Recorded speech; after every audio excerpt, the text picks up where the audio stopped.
രാജൻ, അദ്ദേഹത്തിന്റെ ജ്യേഷ്ഠൻ മരിച്ചപ്പോൾ ഇതുപോലെ തന്നെ ബ്ലണ്ട് ആയിട്ട് വന്ന് പറഞ്ഞ ഒരു അനുഭവം ഇതിലേക്ക്. അത് അതിങ്ങനെ അച്ഛൻ്റെ നേരെ മൂത്തല്ല, രണ്ടാമത്തെ ജ്യേഷ്ഠൻ ക്യാപ്റ്റൻ പത്മാക്ഷൻ. അദ്ദേഹം അസലായിട്ട് എഴുതുമായിരുന്നു. അച്ഛൻ്റെ ഒരു ഭയങ്കര ആരാധനാപുരുഷനായിരുന്നു.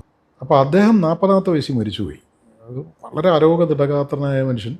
അന്നെന്തോ നെഞ്ചുവേദന വരുന്നു. അന്ന് ഞങ്ങളുടെ വീട്ടിനടുത്ത് പൂജപ്പുര തന്നെയാണ് താമസിക്കുന്നത്. സ്കൂട്ടർ എടുത്ത് അദ്ദേഹം മിലിറ്ററി ഹോസ്പിറ്റലിൽ അദ്ദേഹം വൈഫും കൂടെ പോകുന്നു.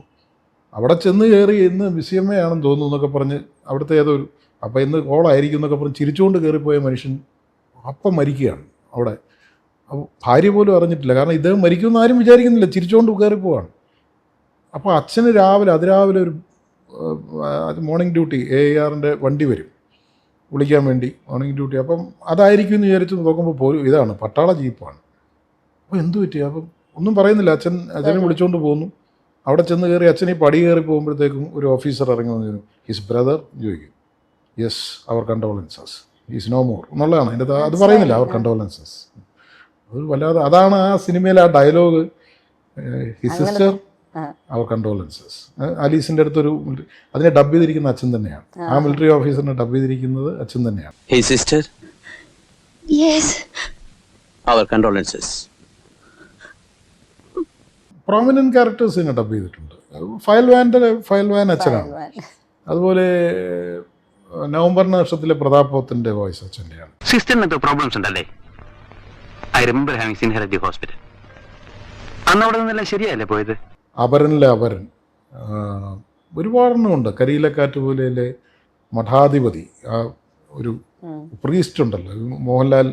അതിപ്പോൾ കാണുമ്പോൾ അറിയാം അതിൻ്റെ ഒരു സ്പെഷ്യലൈസ്ഡ് ആയിട്ടുള്ളൊരു മോഡുലേഷനാണ് അതിൻ്റെ. ഭഗിനി സേവാമയി, അങ്ങനെ അവരെ പറ്റി പരാമർശിക്കാൻ പാടുള്ളൂ. ഉണ്ട്, പക്ഷേ അവരിപ്പോൾ പാർവതിയല്ല, ഭഗിനി സേവാമയി.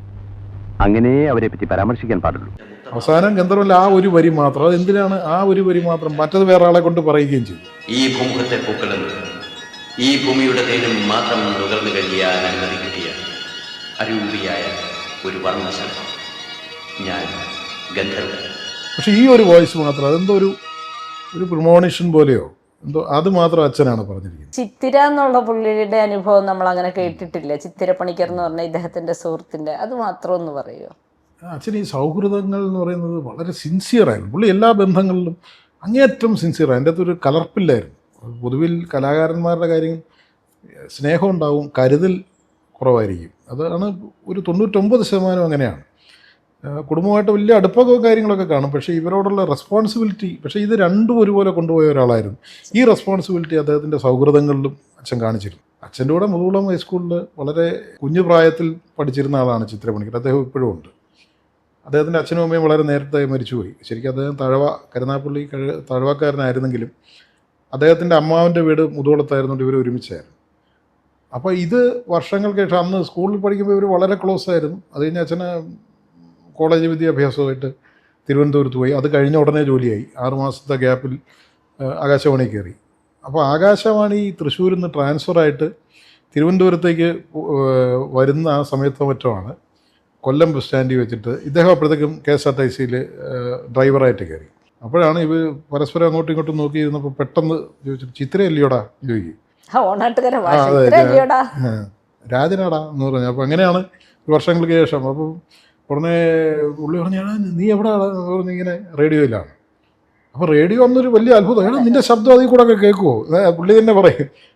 ഞാൻ പറയും, കേൾപ്പിച്ചാൽ നീ മറ്റേ വാർത്ത ഇന്ന സമയത്ത് കേൾക്കുക, എൻ്റെ ശബ്ദം കേൾക്കാം.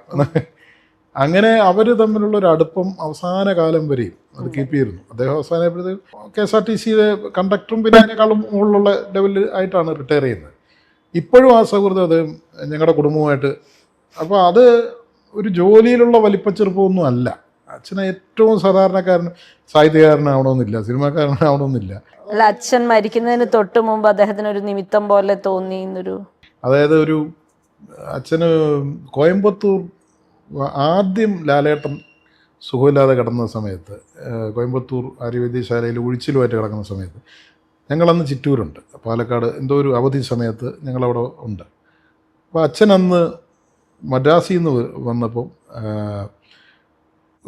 മുണ്ടുമൊക്കെ ആയിട്ടാണ് വരുന്നത്, വലിയൊരു കസവും മുണ്ടുമൊക്കെ ആയിട്ടാണ്. അപ്പോൾ ലാലിനെ കാണാൻ പോകണം. അവിടുന്ന് പാലക്കാട് നിന്ന് അടുത്താണല്ലോ കോയമ്പത്തൂർ. അപ്പോൾ ഇത് പുള്ളിക്ക് ഇത് കൊടുക്കണം എന്ന് പറയുന്നു.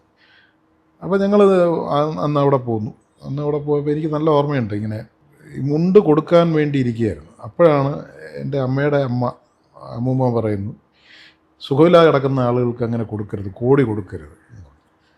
അപ്പോൾ അദ്ദേഹത്തിന് അന്നത് കൊടുക്കാൻ പറ്റിയില്ല. പക്ഷെ വന്നു കഴിഞ്ഞ ഉടനെ തന്നെ ലാലേട്ടൻ ചെയ്യും, ഞാൻ വെറും കൈയോടെയാണോ അപ്പോട്ടെ എനിക്കൊന്നും കൊണ്ടുവന്നില്ലേ, അങ്ങനെയാണ് ചോദിക്കും.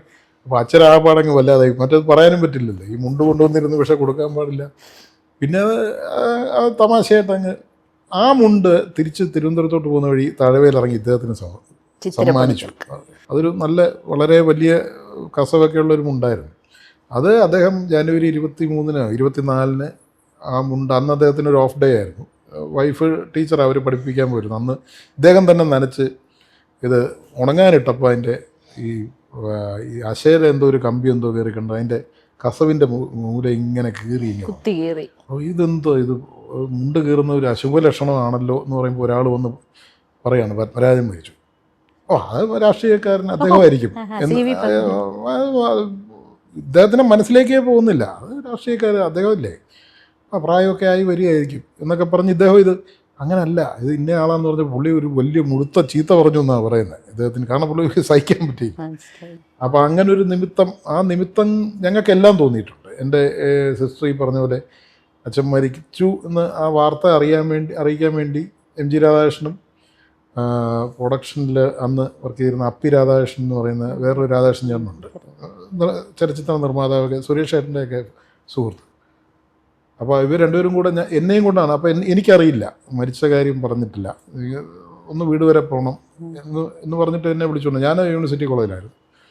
യുവാനിസിൽ ചെന്ന് കയറുമ്പോൾ അവിടെ മാധു ഈ കവിത പിന്നെ ആത്മാവിലൊരു ചിത പാടി ഇറങ്ങിയതേ. അപ്പോൾ ഇവർ നേരെ ഒന്ന് ഓണക്കൂർ സാറിൻ്റെ അടുത്ത് ചെന്നിട്ടാണ് ഇവർ പറഞ്ഞിട്ട് വിളിച്ചുകൊണ്ട് വരുന്നത്. അപ്പോൾ അത് ആ സമയത്ത് അച്ഛൻ്റെ മരണമുള്ളൊരു കവിത, വയലാറിൻ്റെ കവിത ഇങ്ങനെ, അതൊരു വേറൊരു നിമിത്തം എനിക്ക് തോന്നിയിരുന്നു. എന്തോ ഒരു ആവൽ ഇത് തോന്നിയിരുന്നു. അത് പലർക്കും ഇങ്ങനെ എന്തോ ഒരു സോഴ്സ് നമ്മളെ ഇങ്ങനെ അറിയിക്കുന്നു, ഇങ്ങനെ എന്തോ ഒരുപക്ഷെ വെറുതെ തോന്നലായിരിക്കാം, പക്ഷെ ഒരു സിക്സ്ത് സെൻസ് പോലെ നമുക്കൊക്കെ തോന്നിയിരുന്നു എന്നുള്ളതൊരു വലിയ അത്ഭുതമായിട്ട് തോന്നാറുണ്ട്. പക്ഷെ നിങ്ങളെല്ലാവരും എഴുതിയ കഥകളിൽ ഇതുപോലെ ഞെട്ടിക്കുന്ന ഒരുപാട് മുഹൂർത്തങ്ങൾ വായനക്കാർ പെട്ടെന്ന് ഇപ്പം അവിടെ എന്താ സംഭവിച്ചതെന്ന് ആലോചിക്കുമ്പോൾ അതിനേക്കാൾ ഞെട്ടലാണ് ഇതിനകത്ത് ഞവരക്കൽ ദേവകിയമ്മ ഈ വാർത്ത അറിയുന്ന ഒരു അത് വളരെയധികം നമുക്ക്, ഞാൻ ഈ പുസ്തകം എത്ര തവണ വായിച്ചിട്ടുണ്ടോ അത്രയും തവണ അവിടെ വരുമ്പോൾ ഒരു നീറ്റലാണ്. ഒരമ്മ വിവരം അറിഞ്ഞിട്ട് അമ്മൂമ്മയുടെ ജ്യേഷ്ഠൻ്റെ മകൻ മാധവൻപിള്ള സാറ് ഇവരുടെ രാവിലെ അല്ലേ ഈ വാർത്ത പെട്ടെന്ന് എല്ലാവരും ഉച്ചയ്ക്കുള്ള രാവിലെ ഒരു 11 മണിയോടുകൂടിയൊക്കെ അറിഞ്ഞിട്ടുണ്ട്. അപ്പം ഉച്ചയ്ക്കാണ് വാർത്ത. അതെ. അപ്പം മാധവൻപിള്ള വലിയച്ഛൻ ഇത് അറിഞ്ഞു. അച്ഛൻ്റെ കസിനാണ്, അച്ഛൻ്റെ അമ്മാവൻ്റെ മോനാണ് അദ്ദേഹം. അപ്പം നേരെ ഇത് അറിയിക്കണമല്ലോ. അപ്പോൾ അദ്ദേഹത്തിനെ സംബന്ധിച്ചോളം അപ്പച്ചിയാണ്, ഒന്നും പറയുന്നില്ല. അപ്പോൾ അദ്ദേഹം അവിടെ വന്നിട്ട് ഇവിടെ ഇരിപ്പുണ്ട്, പറയാൻ ഇദ്ദേഹത്തിന് മടി. അപ്പോൾ അദ്ദേഹം പതുക്കെ വാർത്ത വെച്ചു. അവിടെ ഇരിക്കുന്ന റേഡിയോ 12:30 വാർത്ത, അതിലാണ് അത് ഉറച്ചു വെച്ചപ്പോൾ ഇങ്ങനെ പി പത്മരാജൻ അന്തരിച്ചു എന്ന് പറയുമ്പം അത് അമ്മൂമ്മ കേട്ടുകൊണ്ടിരിക്കുന്നു. അവനും പോയല്ലേ എന്ന് പറഞ്ഞു, അത്രേ ഉള്ളൂ. വേറെ അതിനകത്ത് ഇങ്ങനെ ഒരു പൊട്ടിക്കരച്ചിലോ ഒന്നുമില്ല. അങ്ങനെയാണത് ആ വാർത്ത സ്വീകരിക്കുന്നത്. അത് വേറൊരു തരം ഡ്രമാറ്റിക് മൊമെൻ്റാണ്, ഡ്രാമ ഇല്ലാത്ത ഒരു ഡ്രമാറ്റിക് മൊമെൻ്റാണ്.